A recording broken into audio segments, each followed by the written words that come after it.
Welcome to this week's episode of the Real Talks with Doc. And if you haven't already, please subscribe, like, and turn on those post notifications. And if this content is adding any value to your real estate experiences, your home build experiences, your renovation experiences, please post us a comment below.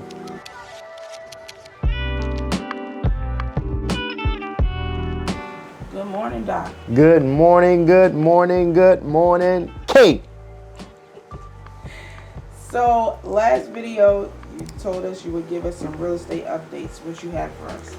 Oh man, so I follow Bankrate a lot, and Greg McBride, who's the chief financial analyst over there, is pretty much on it a lot of the time. And then when we look at the real estate landscape for 2024, here are some points I want to make.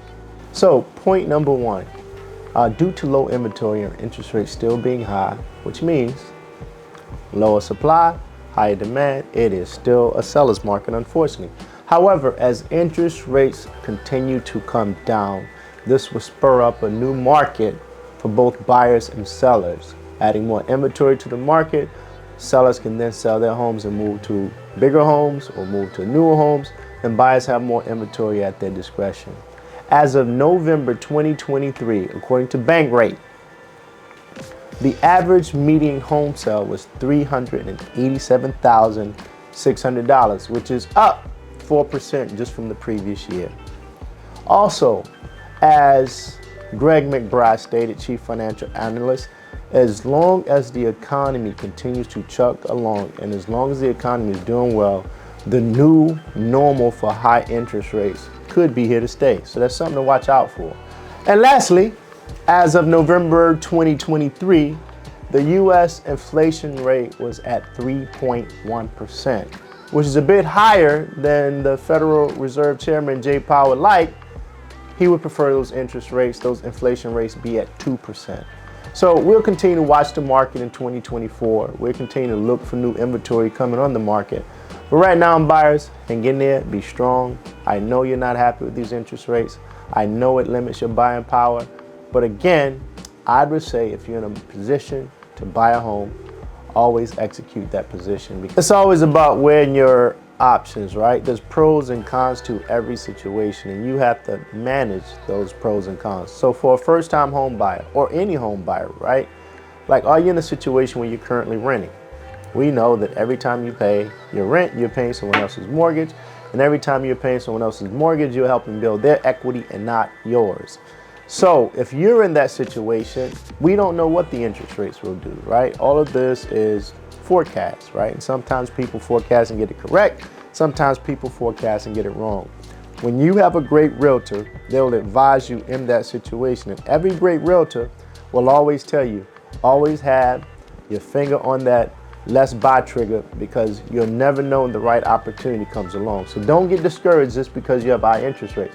You may have a situation where a seller needs to, sell immediately, and they're coming down on what that price could be in this very same market. We see it happen all the time with our buyers. That's why we tell them, always keep looking, because we are ABC, always be closing.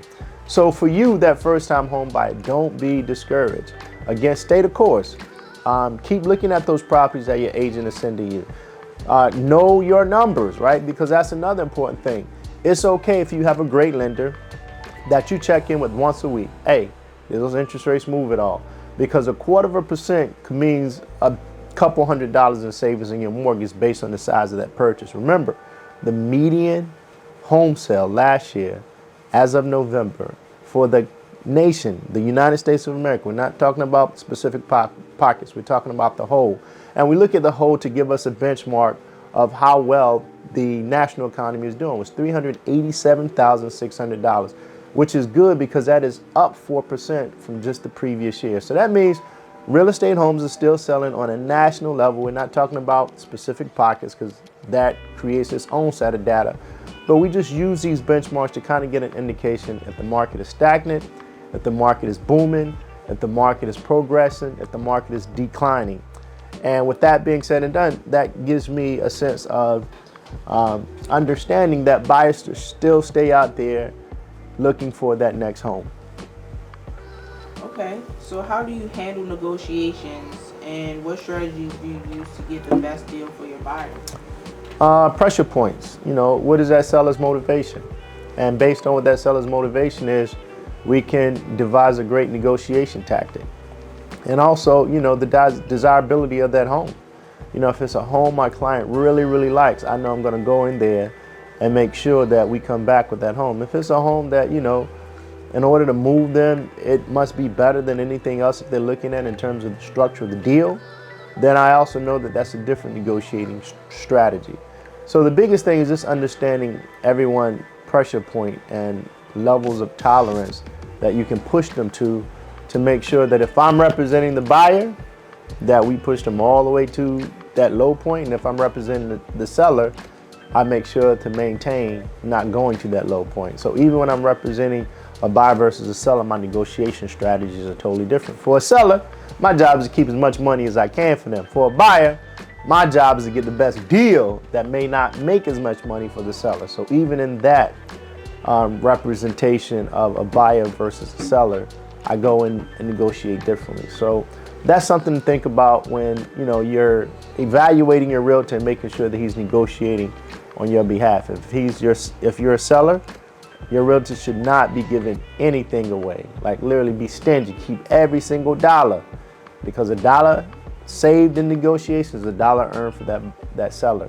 Now, if I'm representing the buyer, then I'm fighting for every discount I can possibly can. A home warranty, seller concession, any things that may convey with the home that has value that may be of use and value to my buyers that will save them money that they wouldn't have to go out and spend. So these are things that you just want to make sure that regardless of what side your realtor is on the table representing whichever side you are, seller or buyer, that he's using these strategies and tactics. Awesome.